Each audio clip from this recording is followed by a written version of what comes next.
सबसे पहले आरती तोहार हो गौरी के ललनवा।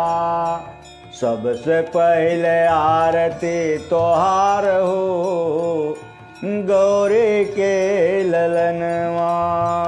गौरी के ललनवा हो शंकर के सुवनवा।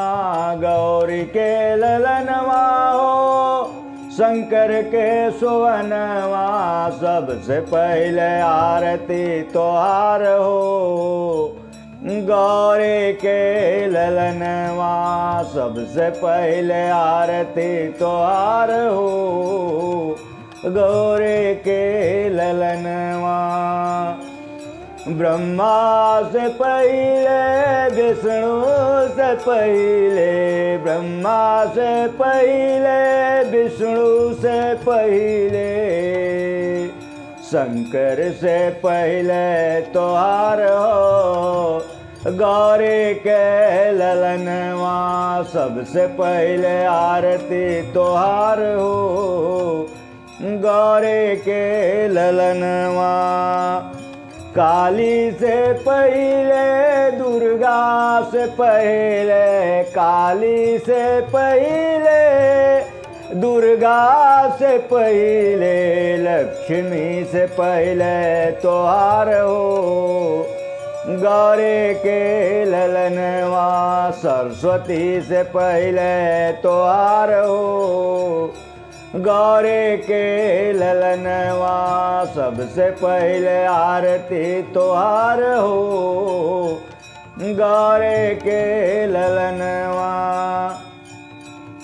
गंगा से पहले जमुना से पहले। गंगा से पहले जमुना से पहले। सरजू से पहले तोहार हो गौरी के ललनवा। सरजू से पहले तोहार हो गौरी के ललनवा। सबसे पहले आरती तोहार हो गौरी के ललनवा। व्यास जी से पहले वशिष्ठ जी से पहले। व्यास जी से पहले वशिष्ठ जी से पहले। नारद जी से पहले तोहार हो गौरी के ललनवा। नारद जी से पहले तोहार हो गौरी के ललनवा।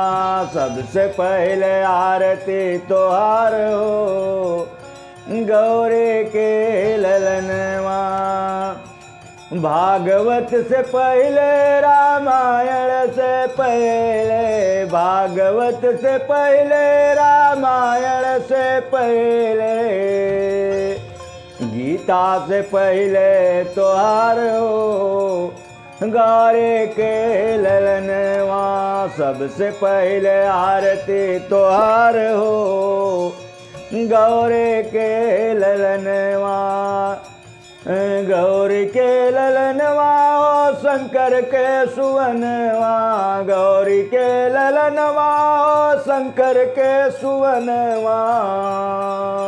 सबसे पहले आरती तोहार हो गौरी के ललनवा। सबसे पहले आरती तोहार हो गौरी के ललनवा।